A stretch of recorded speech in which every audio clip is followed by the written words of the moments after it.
All for One has ruined My Hero Academia. Yes, I'm being serious, but allow me to elaborate. But before that, welcome everyone to my first video on the new channel. I'm super excited about this.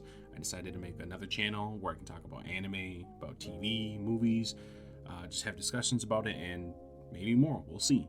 But basketball talk will be on the main channel because I decided, why not? Now, back to the discussion. By the way, spoilers for chapter 350 of My Hero Academia will be discussed. If you haven't read the chapter yet, you have been warned, so don't say I didn't warn you. Let me be transparent. All for One hasn't actually ruined My Hero, but rather, All for One has ruined the perception of My Hero and much of the enjoyment for many fans of the series. But before you comment, let me explain why I think this is. So, for context, in the previous chapter, Dabi was about to explain to Shoto everything that actually happened to him after the Shikoto Peak incident, where he was presumed to be dead in the forest fire he caused as a kid.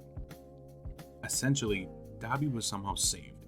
He wakes up in a bed 3 years later and is now in a strange facility that appears to be an orphanage.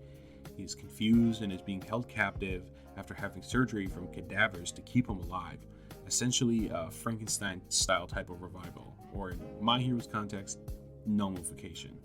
Well, in the lead up to Dabi waking up in this facility, there is a panel that shows a man in a black suit and in a dress hat walking through the flames. Then it hard cuts to Dabi in the bed.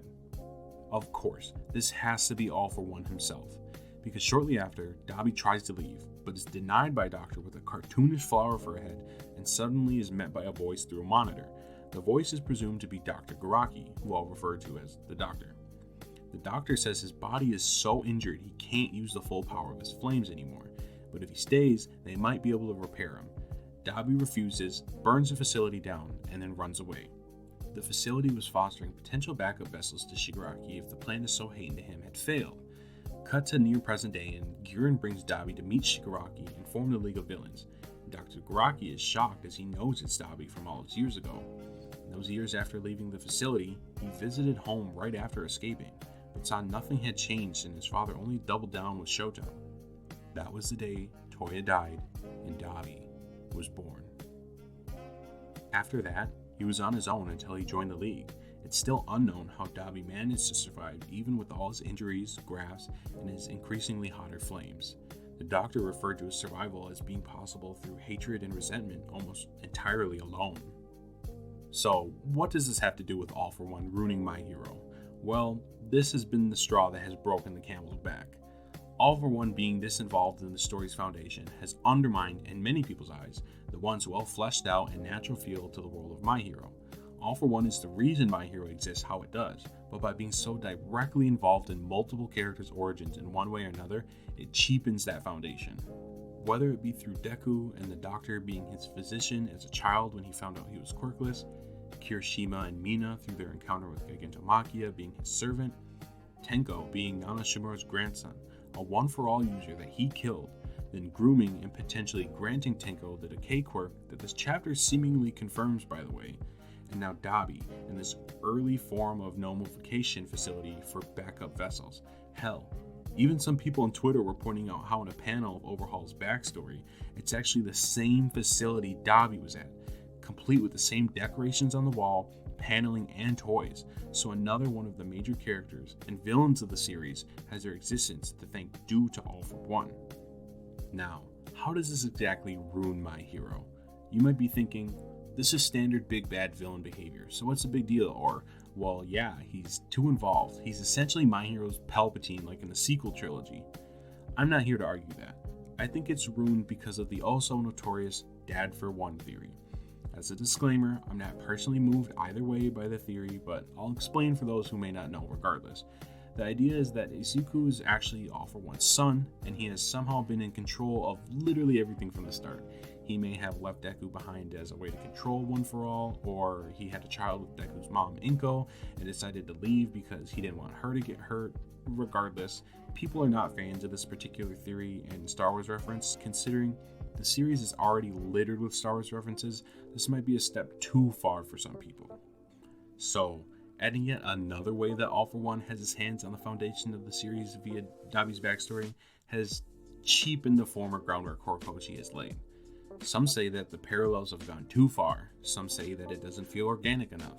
Some say that even though it's consistent, All For One has undone the growth of Shigaraki and other members of the league, Dabi in this case specifically. Personally, I can agree with all those sentiments, but I don't agree that it ruins what My Hero has built or that it's just bad writing. I personally enjoy this writing because I believe it's perfectly in line with his character, All For One. It's consistent with his motive and everything we've seen from him thus far in the series. Those who don't like the writing or think it's bad are completely valid to think and feel that way. I think All For One has ruined My Hero for much of the fandom, and that's completely understandable. But I personally think it hasn't diminished the series' quality overall, maybe just a little. For me, it's only strengthening the world Horikoshi has built thus far. However, I can't and don't speak for all My Hero fans, so I agree that My Hero is quote-unquote ruined in a sense, but not how some may see it. I enjoy some of these mastermind plays by All For One. I'm glad he's at least doing something to earn his place in the story, even if he's definitely overwhelmed to stay in the broader scope of My Hero. Considering he is essentially the reason we have a story, it makes sense he would leverage his way to this position as the all-present evil. He quite literally has a life-extending quirk. Like, come on, you think he wouldn't still be around? This is where I think it gets interesting because his goal is quite literally the direct opposite of what Shigaraki has wanted for the entire series. All For One wants order through chaos by being the sole arbiter of quirks and capital in the world, basically making him a dictator. By obtaining One for All, essentially no one would be able to touch him, considering how unreal powerful he'd be with All Might level strength and his own ability combined. Yet, Shigaraki wants to destroy basically everything and restart society anew, where the old way of life is abandoned and no one has to suffer at the hands of Hero and, to be frank, superhuman society as a whole. At the least, he wants to put an end to what currently exists. What comes after isn't as important as the getting it done part for him. Shigaraki's desire to destroy Hero Society and its hideous underbelly that we've come to learn about has always been more compelling than what All For One has ever wanted. Having All For One be this ever-present manipulator step in and hijack Shigaraki's dreams, despite always telling him everything is his to destroy, has swindled fans from seeing Shigaraki make that goal a reality, or getting close to it at least. Especially at this point in the series, that's been going on for 8 years now, in a genre and demographic that struggles to break away from stereotypical tropes, you'd think there'd be some certainty about who the endgame boss is. I think the payoff of when Shigaraki finally takes over and kills All For One will make it that much sweeter as fans see All For One's hubris be his own undoing. With him shrugging off Aoyama, being caught off guard by the heroes, letting Dabi get away back then, he's simply losing control. The one thing he's managed to have in the entirety of the series. The Doctor even refers to Dabi as the man not even All For One could control. Maybe he has one last trump card in revealing his relation to Izuku. Who knows? Maybe this is what Night-Eye being proven wrong by Deku was foreshadowing this entire time. That Deku can change fate by simply existing. Wouldn't that be something else? That All For One would have gotten everything had he had not fathered Deku? Alright, okay. Let's not jump too far ahead now. So yes, I think My Hero has been ruined in a sense, or more so, it's been heavily altered perceptually for the time being. But it will be restored in the eyes of the fanbase soon enough, as All For One is defeated by Shigaraki and or Deku. I mean, that'd be awesome to see Deku and Shiggy team up in the real world or the message world. Regardless, like I said, I don't personally think it's ruined, and it's only the natural progression of My Hero, but what do you think? Let me know. This has been your boy, RNS Weekly, and I'll see you again next time.